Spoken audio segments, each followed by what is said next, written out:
Hello and welcome to the show. So a couple of weeks ago now we raced drift cars. So today we're going to sort of do the mirror and we are going to drift race cars, and you have no idea how hard that sentence is to say and how many times I've messed it up. But we start off here with Daniel, and you're in a 911 RSR.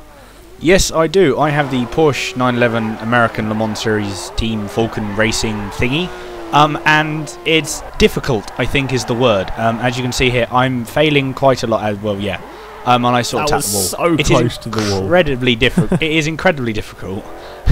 You got a full. So, Mercedes. This is my car. It is a SLS AMG GT3. That's a mouthful and a half of acronyms. And acronyms? Yeah, English. Wow, brain. Yes, I have an SLS, and this car was actually really quite surprisingly good. I have to say, it felt like you were going more sideways when you were driving it than it looks like on the replay. We aren't good at drifting in any way. We're not. Yeah, we apologise for a bit of rubbish drifting going on, but we're going to give this a go. This is my favourite shot ever, I think. Just you spin and crash off camera. Yeah, that was a slight sort of hardship there, that corner, because I went in way too fast, and then yeah, I balls it up there as well. Yeah. The Mercedes, I have to say, was by far the best of these two cars. We're going to go through a selection of race cars. We've got some R3s, some R2s, some R1s. Of the R3s, my Mercedes was one. In fact, of all of the cars, this Mercedes is one of the best. See here, I'll get another clean run out of it. That's very sideways for me, and a race car. The huge wing is not really doing much, which kind of says a lot for this as a race car. Your Porsche it looks out of place. It does. Your Porsche was not particularly good. This is another actually surprisingly good drift car. This is the 458 Italia. Ignore that bit. Not that bit. That never happened. That okay. That bit didn't go to plan. But yeah, this is another actually surprisingly good sort of drift car. Yeah, we're going around here. Are we going to run the wall? See how close we can get to the wall? No, there's plenty of gap. It was okay.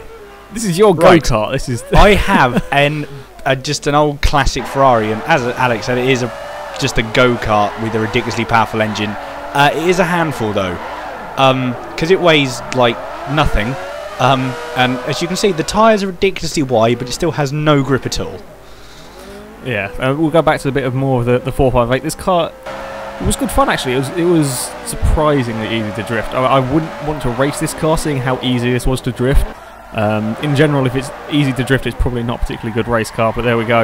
We're going to run a bit closer to the wall this time. You're just showing off. You're just showing off.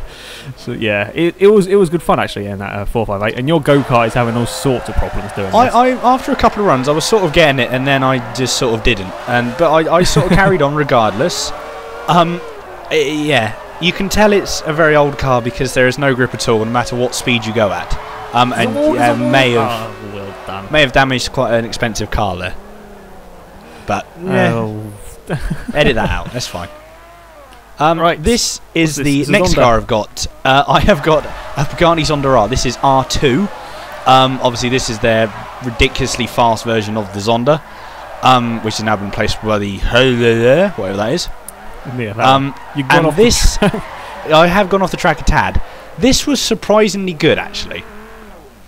I of course have had to bring a Viper at some point and spun it immediately. I did some testing of this idea. Ignore the damage on the back, by the way. That was me messing about getting to the start point. I did some testing. I was expecting the Viper to be quite good, but it wasn't particularly. Surprisingly, the Zonda, the more you got used to the car, the more it was actually good. I mean, I've driven this car around like Nürburgring, and it is ridiculously planted. But when it's surprising how good you can get it sideways, how much you can get it sideways. Yeah, apart from it nearly went on the grass. It doesn't look very sideways, but it was, believe me. Yeah, all of these cars, it feels like you're going a lot more sideways and back to the Viper. And I was actually kind of going quite well through this run, and then that's overcooked a little bit, and we're going to spin, and there might be a wall in there. Interesting moment. The Viper wasn't very good. I'm not really sure why. I did a few test runs with it, and it surprised me. I thought, oh yeah, this is going to work really well. And then when I go to film it, I just crashed it.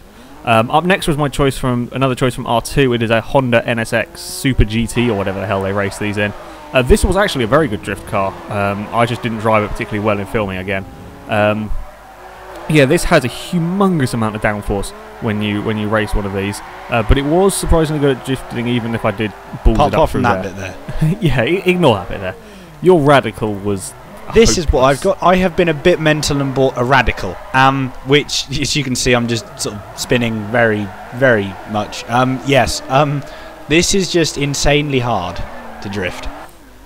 Yeah, here we have. This is probably my proudest drifting bit for this whole entire video through there with the NSX. It was quite good at going sideways, despite all the aero. Not quite sure how that works. Your Radical was the hopeless. I sort of got it there, and then I sort of fell off the track and just spun it. I will say you spent more time facing the wrong way with that Radical than you did. I did. It was quite a difficult car. Right, this is what I bought. Now, you must be thinking, people at home watching are thinking, you're an idiot, what have you done? I've got a Porsche 962 getting quite close to the wall there. Because it's an old car, it's got no downforce, so it is sort of good at drifting. You bought a Bentley. Yeah, I bought a Bentley and immediately spun that as well. It. Yeah, ignore that bit. I sort of basically looked through the list of cars and saw what had the worst handling, and it was the Bentley, and it didn't work either. That was very close to the... That was close. That was close.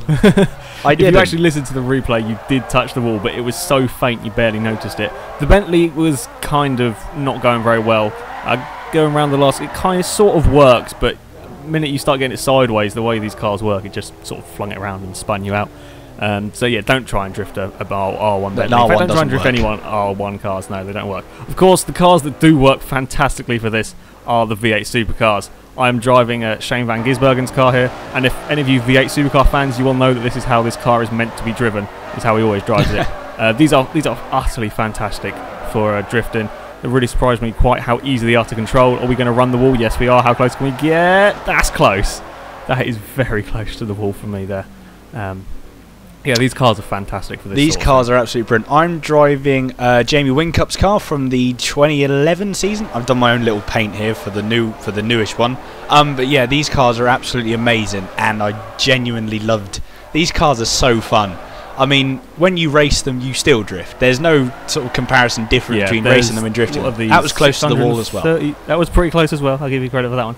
These are sort of 630 horsepower going through very little aero and all going to the back wheels. I've got lost. You crashed there. But yeah, these are hugely powerful cars, and they are huge fun to race. And as we're proving here, they are actually relatively good at drifting. And we shall leave you with some footage of us sort of messing about with these cars. But yes, that is drifting race cars. It was good fun actually filming very that. Well. It was not very surprisingly good fun. But yeah, we apologise for our terrible drifting skills. We do apologise for all races out there. Yeah, we ruined some race cars. But yes, that is it for this video, guys. So thank you very much for watching. As ever, if you have any challenges you want to send us, leave them in the comments, and we will have a look through them, and we may well do some of them. But until next time, goodbye.